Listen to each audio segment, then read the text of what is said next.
Vincent? It's me, your mother. My mother? Vincent, please, listen to your mother.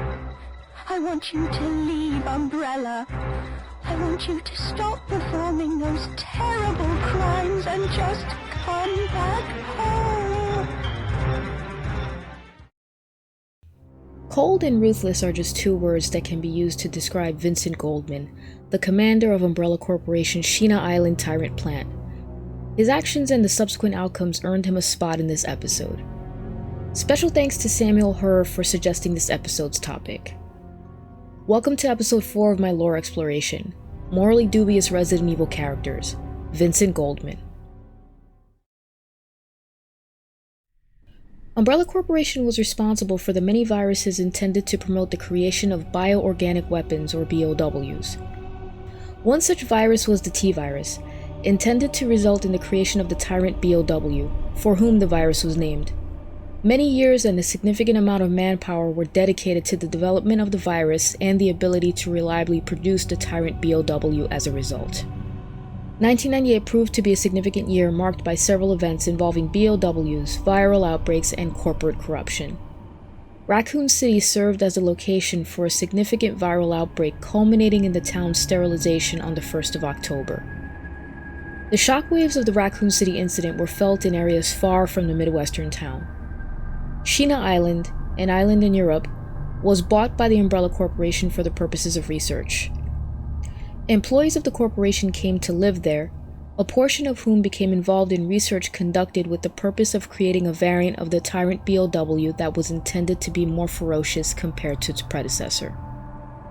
This variant, due to its effect on the scientists working on this experiment, that is, being struck with sleepiness, was called the Hypnos T-type. Vincent Goldman was installed as the commander of Sheena Island when his predecessor, an as yet unnamed individual, was reported to have died suddenly. This installation was said to have occurred, quote, several months ago, according to janitor Andy's diary. Cruel and ruthless, Vincent is reported to have killed a colleague in an effort to ensure his personal advancement.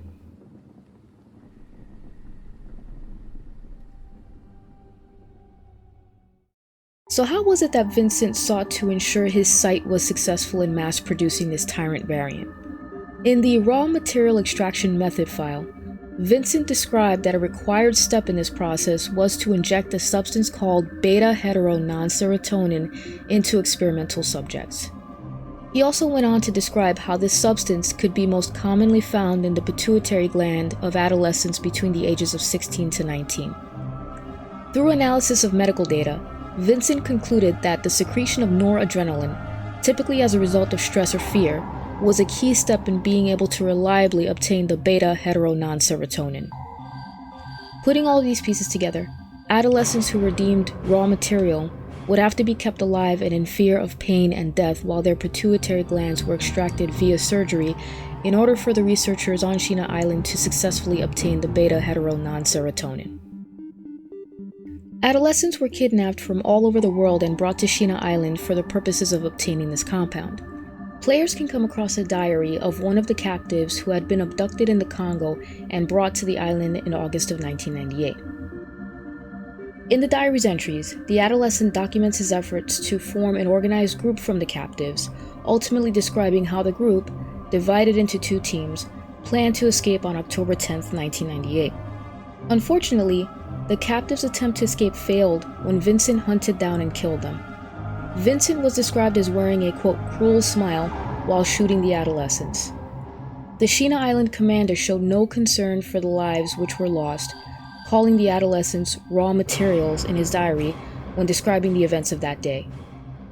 Concerned that the news of the mass killings would be unsavory in the eyes of Umbrella HQ, Vincent first ordered his prison warden to falsely report the deaths of the adolescents as a mass suicide incident.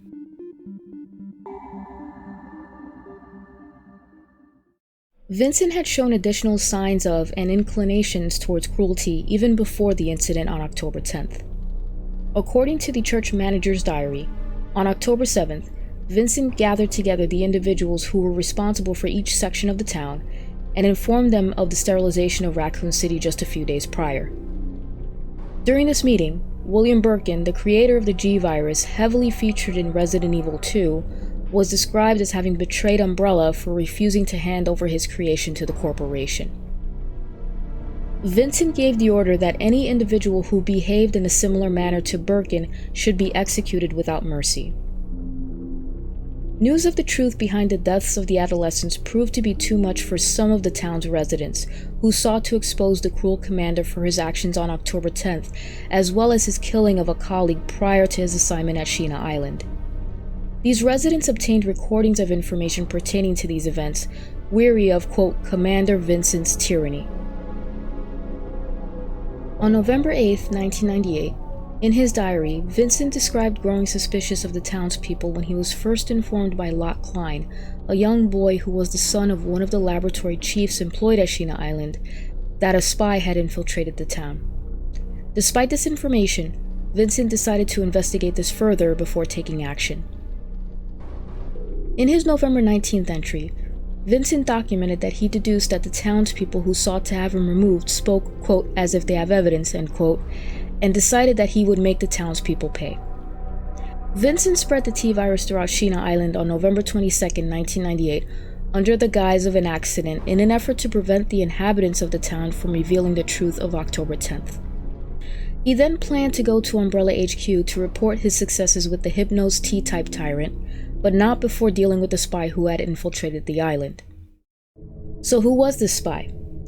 Ark Thompson, a detective, infiltrated Sheena Island at the request of his friend and one of the protagonists of Resident Evil 2, Leon Kennedy. As part of this effort, he posed as Vincent Goldman himself, encountering Andy Holland, the sewer manager, on November 9, 1998, leading him to believe that he was the cold and ruthless commander of the island. Ark continued his work and was described as having successfully destroyed some of the research results, presumably to hinder any further experimentation. However, Vincent confronted the spy. Ark ultimately attempted to escape via helicopter, but Vincent managed to catch up, hanging off of its side for a period of time before falling off of it. The helicopter then crashed a short time later, resulting in Ark losing his memory and mistakenly believing he was Vincent for a period of time thanks to encountering the sewer manager. Ark works his way through various locations throughout the island in an attempt to regain his memory.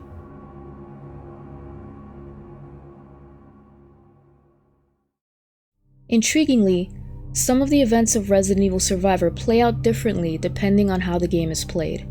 Vincent can be killed by the Tyrant if a particular sequence of events is followed.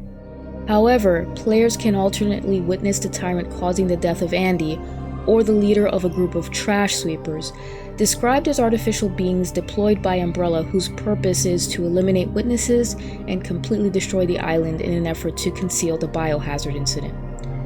Notably, the leader is the only human of the group, and the trash sweepers are programmed to self-destruct upon completion of their mission.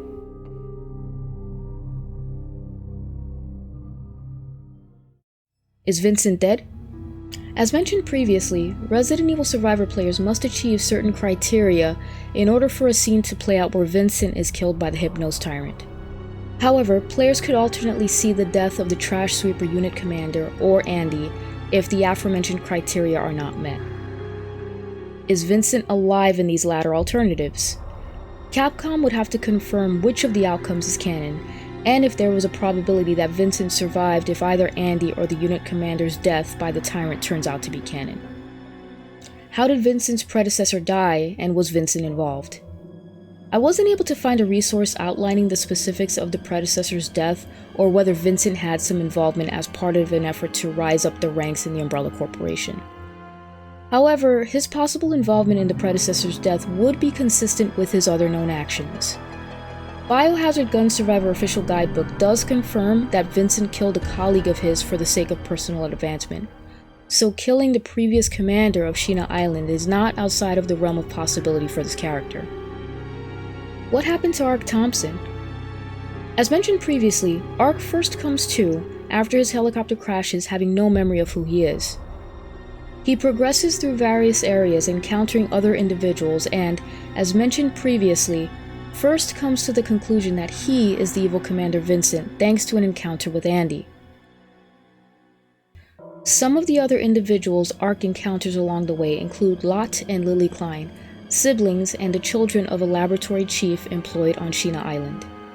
Lot was initially wary of Ark, particularly thanks to the influence of his father and of Vincent, resulting in the young boy believing that Umbrella's employees and families belonged to a superior race compared to the captured adolescents he viewed as inferior. Lot reported to Vincent that there was a spy on the island, as well as the townspeople's plot to rebel against the commander. Lot's views ultimately changed when his parents became infected with the T-virus, and he learned that Vincent was responsible.